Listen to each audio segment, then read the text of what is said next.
back to the very beginnings. This was really, the place to be. You see it has turned a little bit reddish color. By gunsmith John Dowd in Goshen, Connecticut.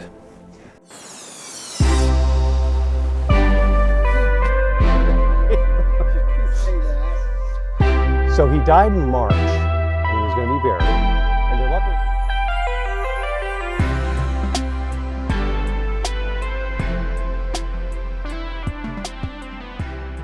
Good evening, ladies and gentlemen.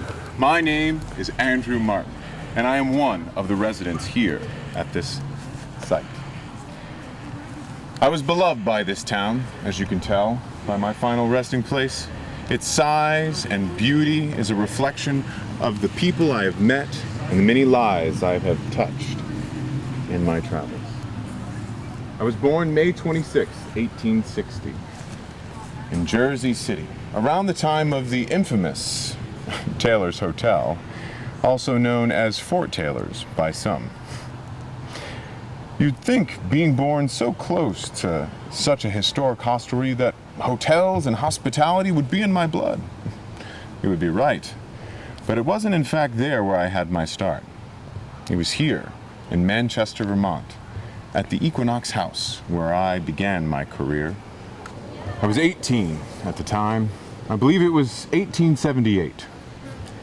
I would go on to managing that fine hotel for almost 60 years.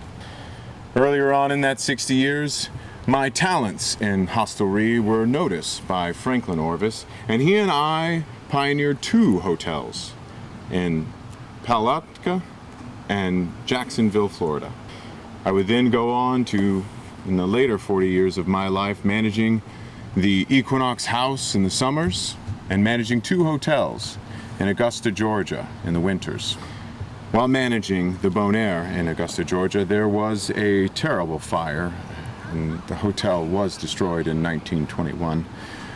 But fortunately, the Bonaire Vanderbilt was constructed in its place, and I continued on as its manager. I also managed the Forest Hills Hotel, and during that time I met many great leaders and made many friends.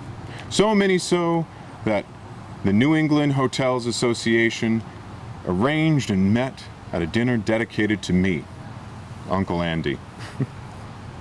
I was also a member of the New York Hotels Association, the Vermont Hotels Association, and the Hotel Association of Georgia. I was even the president of Manchester Village for many years, and a Knight of Columbus. Also in life, I served the Lord diligently as a Catholic layman, and even became a Knight of Malta, serving the sick and the needy, at the request of the Archbishop of New York, Cardinal Hayes. You might think that being so dedicated to my work and to God, that I wouldn't have found time for a family. That would be untrue. I was married to Miss Sarah McNamara, or Sarah Martin. I had a daughter, Miss Pauline Martin, and I had 2 sons, Frederick and Louis Martin. While I was still alive, I lost my son, Frederick, to a 15-week battle with rheumatic pleuritis. Frederick never really had a very strong constitution. But despite that, he had a very promising career as a golfer, and even graduated from Burton Seminary and Dartmouth College. I was very proud of my son. I would retire from the Equinox House in 1937. I would continue to manage the Forest Hill Hotel until my death in 1940. I was taken from the world by a short illness at the ripe old age of 81.